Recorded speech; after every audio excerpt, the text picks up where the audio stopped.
Welcome to Time Warner Cable's Local Edition. My name is Brad Pomerance. So glad you're with us today. Our guest, Gloria Negrete-McLeod, member of the California State Senate.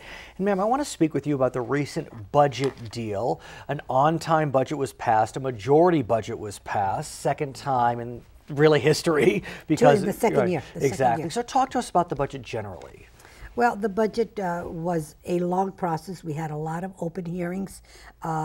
All the subcommittees, and I'm a chair of subcommittee 4, we all had different committee hearings. Then we all went to the major budget hearing, and then we had hearings there on the budget itself. I want to talk about education because as we know, the state of California has seen dramatic cuts in education. And part of the current budget deals with what we know as Cal Grants, higher education loans. Tell us what happened on that front. There's been some contention about it. Well, the governor wanted to cut much more than actually was done. But the Cal Grants will now, they are going to lessen, especially at any school that has less than a 30% graduation rate. Which tends to be what? Private institutions, for profit. I see. Okay. And so those Cal Grants will lessen at any institution that has that less than 30% graduation rates. And so what will happen that those students will then be notified that your Cal Grant will lessen the amount of money that you have. So that student will have a year to say, I want to stay at this particular school, or I'm going to take my Cal Grant and I'm going to move to another school.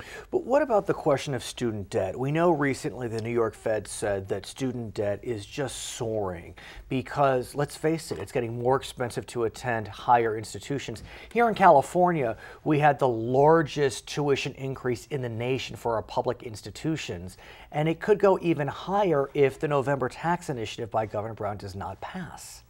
So where do you come down on the November tax initiative, for example? Well, Governor Brown's tax initiative will not only help education, but it will also help to fill in the budget hole if there's still one there. So his is a little bit better than, I would say, than some of the others who are going to tax everybody just Well, I think you're referencing the Molly Munger initiative. I know Governor Brown's initiative, it increases sales tax for 4 years, quarter-cent increases taxes on the wealthy. And the Molly Munger goes indefinitely. Right. Let's talk, though, about the mood of Californians. It hasn't been since 2004 that Californians have passed a statewide tax initiative.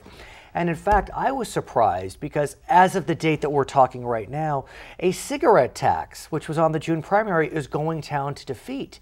But narrowly. But if Californians aren't even willing to tax cigarette smokers, do you think they're ready to tax I think themselves? People feel a little stronger on education. Education seems to be everybody's main focus, and hopefully the people in California will allow themselves to be taxed for a period of time, 4 years, to then help the state, education, and everything else in the state. If the initiative does not pass, we have heard that there will be triggers. There are triggers. $5 billion, for example, to education. What that would do, as I understand it, would decrease a school year by 3 weeks. Well, but they have the school districts then can do 5 days one year, then 5 days the next year, then 5 days the next year. What are your voters saying? I think about your district, a fairly moderate district. Are they willing? Are they willing to move forward with the tax initiative? In my particular district, I think they are. I think they talk about education. I know they call me and they talk about education, how important it is to them. So perhaps they're willing to do this. Her name is Gloria Negrete-McLeod. She's a member of the California State Senate. My name is Brad Pomerance. Thank you so much for watching Time Warner Cable's Local Edition.